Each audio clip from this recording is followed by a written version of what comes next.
ચાલો મિત્રો, આપણે વર્ગમૂળ 2ની રચના તો જોઈ ગયા. હવે એ વર્ગમૂળ 2 પરથી જ વિવિધ વર્ગમૂળની આપણે રચના કરવા જઈ રહ્યા છીએ, એટલે કે વર્ગમૂળ 3, વર્ગમૂળ 4, વર્ગમૂળ 5 એ બધું. બરાબર. તો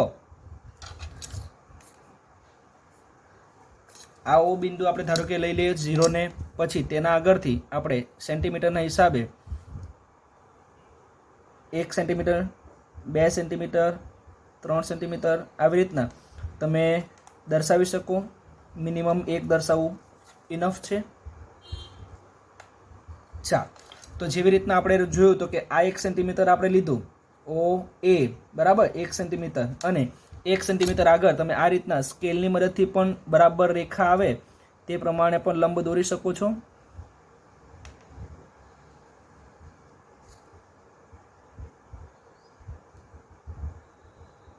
બરાબર. આ 1 સેન્ટીમીટર આગળ હું નામ આપી દઉં છું બી. ઓકે, અને એને જોડવાથી આપણને મળી શકે વર્ગમૂળ 2. તો આ માપ થઈ ગયું વર્ગમૂળ 2નું. ઓકે, હવે આના હિસાબે આમાંથી આ વર્ગમૂળ 2ની રચના થઈ, તો તેનામાંથી જ જો મારે હવે બીજું વર્ગમૂળની રચના કરવી, વર્ગમૂળ 3ની રચના કરવી, તો કઈ રીતના કરવાની?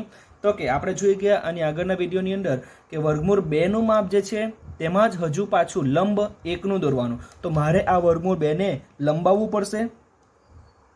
હું લંબાવી દઉં છું આ રીતના. ઓકે, આ લંબાવી દીધું પછી તમે સરંગ રેખા પણ દોરી શકો છો. હવે આને 1 સેન્ટીમીટર લંબ દોરવાનો છે, તો તે કઈ રીતના દોરવાનો? અગેન પાછું આ કોણ માપકનો ઉપયોગ કરો તો બહુ સરળતાથી થઈ શકે છે મિત્રો.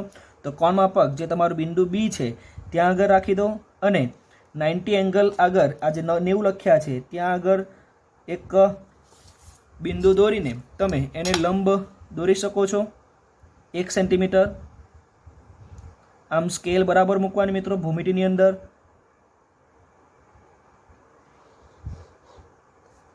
આ જે છે તેની અંદર હું 1 સેન્ટીમીટર લઈશ.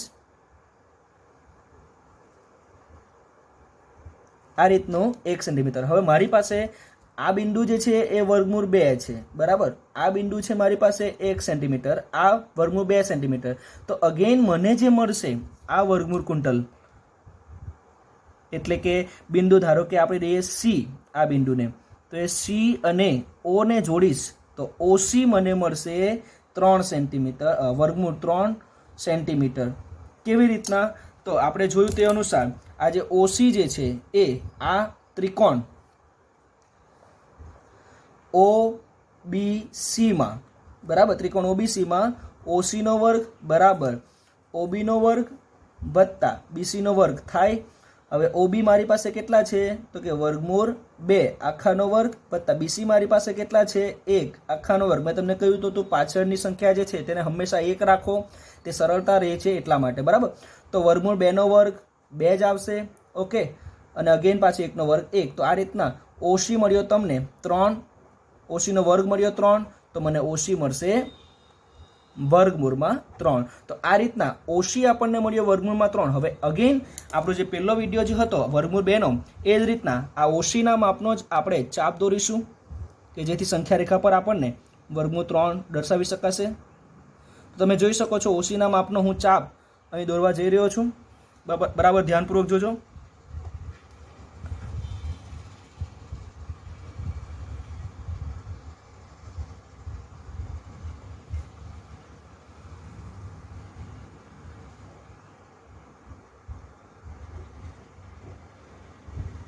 ઓકે, તો આ રીતના આ બિંદુ જે છે મિત્રો, આ બિંદુ દર્શાવે છે વર્ગમૂળમાં 3. માની લો કે આપણે એને નામ આપી દઈએ ક્યુ.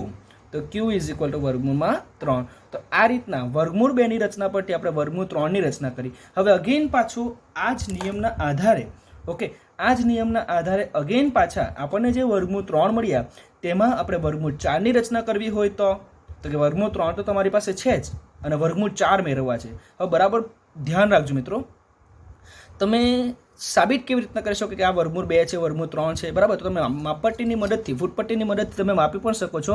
1.41, બરાબર, આવી રીતના માપી પણ શકો છો. ઓકે, આ 1 સેન્ટીમીટર છે. પછી ત્યારબાદ આ જે વર્ગમૂળ આપણને વર્ગમૂળ 2 અહીં આવશે, બરાબર, જે આપણે દોરી નથી પણ વર્ગમૂળ 3ની કિંમત તમને જે મળે તે તમે આવી રીતના કેલ્ક્યુલેટરની મદદથી પણ જોઈ શકો છો અને જાણી શકો છો. પણ આ જે છે એ માપને દેખીત રીતે જો આપણે ચકાસવું હોય તો આપણે સૌ જાણીએ કે વર્ગમૂળના 4નો કિંમત કેટલી થાય તો કે 2. ઓકે, તો આપણે હવે વર્ગમૂળ 4ની રચના કરવી જોઈએ કે જેની રચના પણ વર્ગમૂળ 3ના હિસાબે જ થશે. કઈ રીતના? તો કે આપણે પાયથાગોરસનો પ્રમેય જાણીએ છીએ, બરાબર. તો મારે વર્ગમૂળમાં 4 મેળવવાના છે, બરાબર. તો વર્ગમૂળમાં 4 ક્યારે આવે? જેવી રીતના આ વર્ગમૂળમાં 4 મેળવવાનું હોય તો તેનો પહેલાં તો વર્ગમૂળ દૂર કરવું પડે, હે ને. તો ઓસી બરાબર જે પણ આપણી જે સંખ્યા આવશે તે વર્ગમૂળમાં 4 આવશે. એ ક્યારે આવશે? તો કે એની ઉપરની સંખ્યા જે છે, બરાબર, તેનો વર્ગ, એટલે કે ઉપરની સંખ્યા જો મારી પાસે 4 હશે તો એનું વર્ગમૂળ આ રીતના, ધારો કે માની લો ઓસી બરાબર 4 છે, તો ઓસીનો વર્ગ બરાબર જો મારી પાસે 4 હશે તો ઓસી બરાબર વર્ગમૂળમાં 4 આવશે. પણ ઓસીનો વર્ગ એ 4 ક્યારે આવે? જ્યારે એને મારે અલગ કરવાનું છે, પાછળનો આંકડો 1, બરાબર. આ બરાબર ધ્યાન દીજો, પાછળના આંકડાને મારે 1 લગાવવાનું અને એની આગળ હું કેટલા ઉમેરું? 3, તો મારી પાસે આ 4 આવી શકે, બરાબર. રિવર્સ ઓર્ડરમાં જવાનું, ઓસીનો વર્ગ બરાબર. તો હવે મારે આ સૂત્રને પાયથાગોરસના રીતના સેટ કરવું હોય તો કઈ રીતના સેટ કરવાનું? તો કે 1નો વર્ગ તો 1 જ થવાનો છે, પણ 3 એટલે વર્ગમૂળ 3નો વર્ગ. તો ઓસીનો વર્ગ બરાબર વર્ગમૂળ 3નો વર્ગ વત્તા 1નો વર્ગ, તો ઓસીનો વર્ગ બરાબર એવી બાજુ હું ઉમેરું. ધારો કે માની લે કે આ જ દાખલાની અંદર, આ જ રચનાની અંદર ઓબીનો વર્ગ છે વત્તા બીસીનો વર્ગ છે, તો આપણને ઓસી જે મળશે 9, બરાબર. આ રચનાની અંદર આ હિસાબે હું તમને સરળતા ખાતર આ જ નામ લઈને તમને બતાવી રહ્યો છું. પણ આ જ રીતના આપણે પાછળનો આંકડો હંમેશા 1 રાખવાનો મિત્રો. તે પછી ગમે તે વર્તુળ હોય તે પણ તમે સરળતાથી આ વર્ગમૂળ કુંટલની અંદર સંખ્યા રેખાને દર્શાવી શકશો, કોઈ પણ વર્ગમૂળને, બરાબર. તો આ રીતના આપણે વર્ગમૂળ 4ની રચના કરવા જઈ રહ્યા છીએ. હવે વર્ગમૂળ 4 એટલે આપણને મળવા જોઈએ 2 ઉપર. તો અહીં આ તમે જોઈ શકો છો 1 છે, આ છે 2, તો અહીં આગળ આપણને આપણો ચાપ મળવો જોઈએ. ચાલો જોઈએ તો કે આ જે સંખ્યા રેખા ઉપર હવે આપણે દોરવાના છે. તો મને જે મળેલી સંખ્યા રેખા જે છે ઓસી બરાબર 4, તો તેને આપણે લંબ દોરવાના છે. હવે હું લંબાવી દઉં આ જ રચનાની જેમ. તો વર્ગમૂળ 3 જે છે, બરાબર, આ થયું વર્ગમૂળ 3. ઓકે, હવે એના પરથી લંબ દોરવાનો છે, બરાબર. તો એના પરથી લંબ દોરવાનો એટલે અગેન પાછું કોણ માપકના ઉપયોગથી આપણે આ જે બિંદુ સી જે છે તેના ઉપર લંબ દોરી દઈએ. ઓકે, આ બિંદુ સી મળે છે, એને જોડી દઈએ.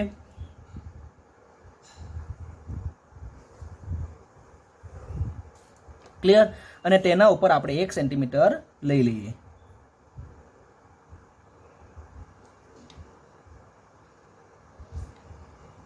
માની લો કે આના પછી આપણે નામ આપી દઈએ ડી. તો ડી, આ સી ડી બરાબર કેટલા સેન્ટીમીટર છે? 1 સેન્ટીમીટર. સી ડી બરાબર. હવે આપણે પાયથાગોરસના પ્રમેય અનુસાર જાણીએ છીએ કે વર્ગમૂળ 3 વત્તા 1, વર્ગમૂળ 3નો વર્ગ વત્તા 1નો વર્ગ, તો મને મળશે છેલ્લે વર્ગમૂળ 4. તો આ જે રેખા હું દોરીશ તે મને મળશે વર્ગમૂળમાં 4, બરાબર. તો જોઈએ આપણે મિત્રો, જો આ વર્ગમૂળમાં 2, વર્ગમૂળમાં 3, અગેન પાછું આ જે જાય તો એ સર્કલ બનતું જાય છે, બરાબર. જેમ જેમ જેમ જેમ તમે આગળ જોતા જશો તેમ વર્ગમૂળ કુંટલ રચાતું જશે. તો આ રીતના વર્ગમૂળ કુંટલની રચના પણ તમે કરી શકો. તો તમને માહિતી આપવાની છે કે જેમ જેમ તમે મોટા વર્ગમૂળ લેતા જશો તો તેમ તેમ તમને જો કદાચ વર્ગમૂળ 17 પૂછેલું હશે તો તે કેવી રીતના ગણવાનું તેની પણ હું તમને તરત સમજ આપીશ, બરાબર.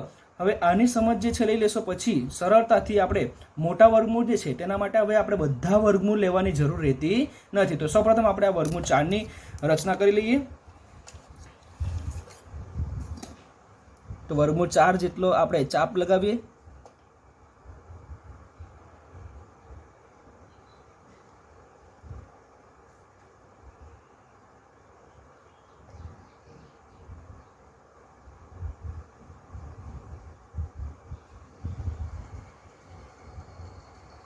આ વર્તુળ બરાબર પકડવાનું મિત્રો.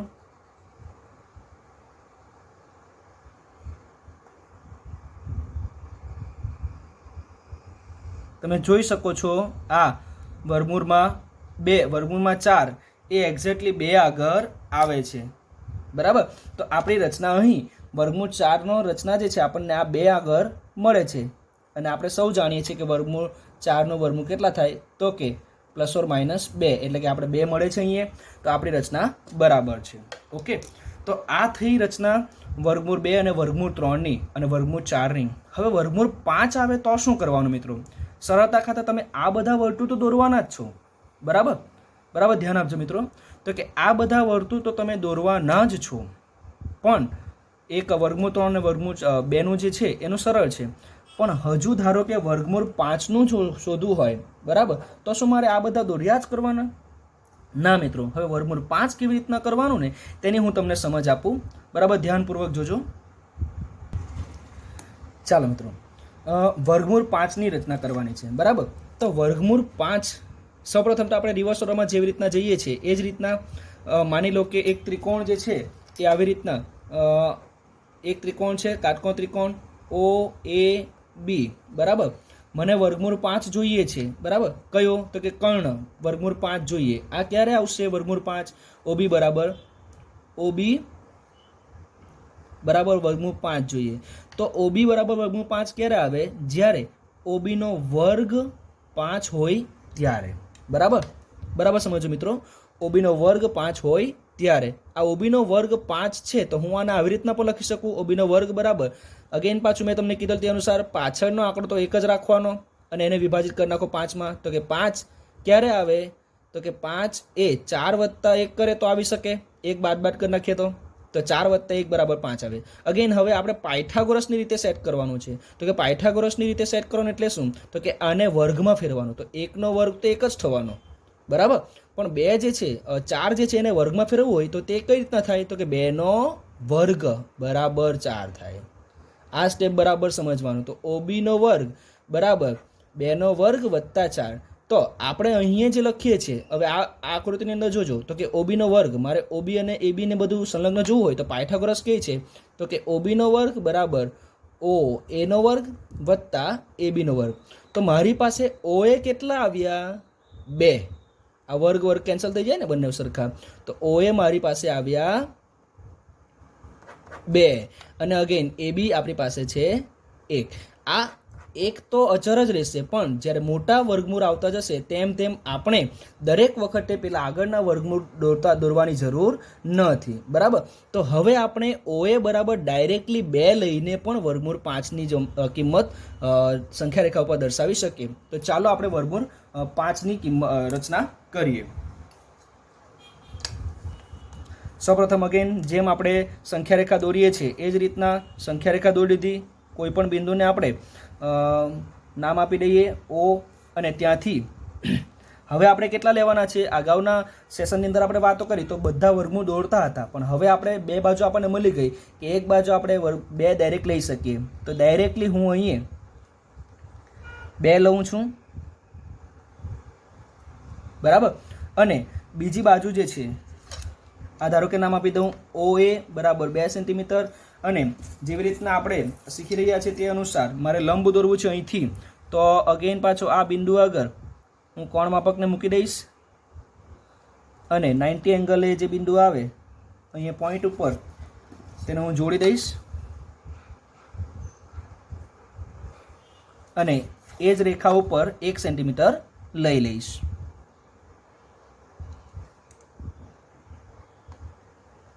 આ જે બિંદુ જે છે એને નામ આપી દઈએ આપણે B.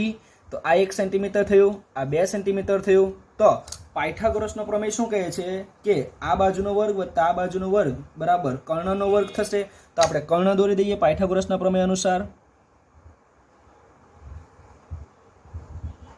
ઓકે, તે પાયથાગોરસના પ્રમેય અનુસાર આજુબાજુ 2 હોય તો 2નો વર્ગ + 1નો વર્ગ બરાબર 4 + 1 એટલે કે 5 મળે અને વર્ગમૂળમાં આપણને 5 મળે. તો આ જે આંકડો મળે છે એ વર્ગમૂળમાં 5 છે. તો હવે લાસ્ટમાં આપણે જેવી રીતના કરીએ છીએ એ જ રીતના આ જે બાજુ OB જે છે આ OB, તો એનો આપણે ચાપ લગાવીએ.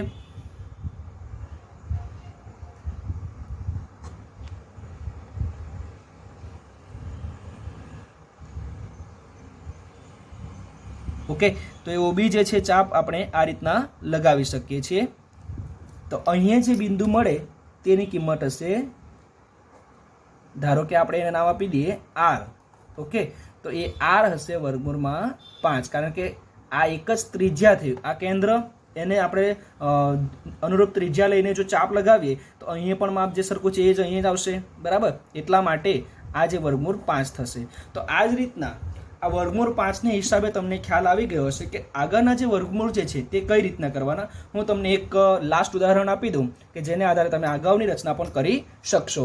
માની લો કે મિત્રો વર્ગમૂળ 17 તમને દોરવા કીધેલું છે, બરાબર. ધ્યાનપૂર્વક સમજી લેજો આ પ્રક્રિયાને.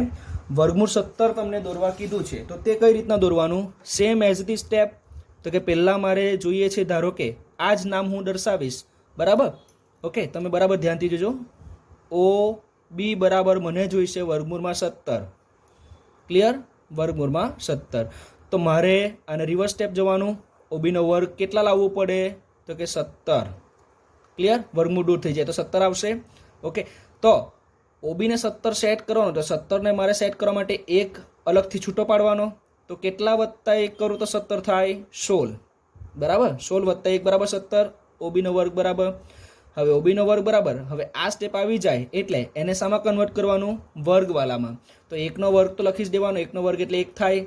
પણ હવે 16ને લખવાના છે વર્ગમાં. તો તમે સૌ જાણો છો કે 4નો વર્ગ બરાબર 16 થાય. તો 4નો વર્ગ વત્તા 1નો વર્ગ બરાબર 16 વત્તા 1 17. તો ઓબીનો વર્ગ બરાબર તમારી પાસે આ આવ્યું. તો હવે આપણી પાસે પાયથાગોરસ અનુસાર ત્રિકોણ કયો રચવાનો તે તમને ખ્યાલ આવી ગયો હશે. તો કે ઓબીનો વર્ગ બરાબર OA નો વર્ગ વત્તા AB નો વર્ગ, બરાબર. તો OA નો વર્ગ વત્તા AB નો વર્ગ એ બરાબર નીચે આપેલું છે. તો OA બરાબર કેટલા થાય તમારી પાસે? તો OA બરાબર તમારે ડાયરેક્ટલી આ OA 4 લઈને તમે અગાઉના કોઈ વર્તુળ ન દોરો અને ડાયરેક્ટલી OA બરાબર 4 લઈને પછી એના ઉપર એક લંબ દોરીને 1 સેન્ટીમીટરનો તમે ડાયરેક્ટલી વર્ગમૂળ 17ની રચના પણ કરી શકો છો. તો આ રીતના કોઈ પણ મોટી કિંમતના પણ વર્ગમૂળ જો સંખ્યા રેખા પર દર્શાવવું હોય તો તમે આ રીતનો ઉપયોગ કરી શકો. યાદ રાખજો મિત્રો, રિવર્સ ઓર્ડરમાં જવાનું, એક કોમન રાખવાનું, બરાબર. આ પહેલું સ્ટેપ, નીચેથી ઉપર જવાનું, આ બીજું સ્ટેપ, એક લાવવાનું. ઓકે, તો આ રીતના તમે રચના કરી શકશો.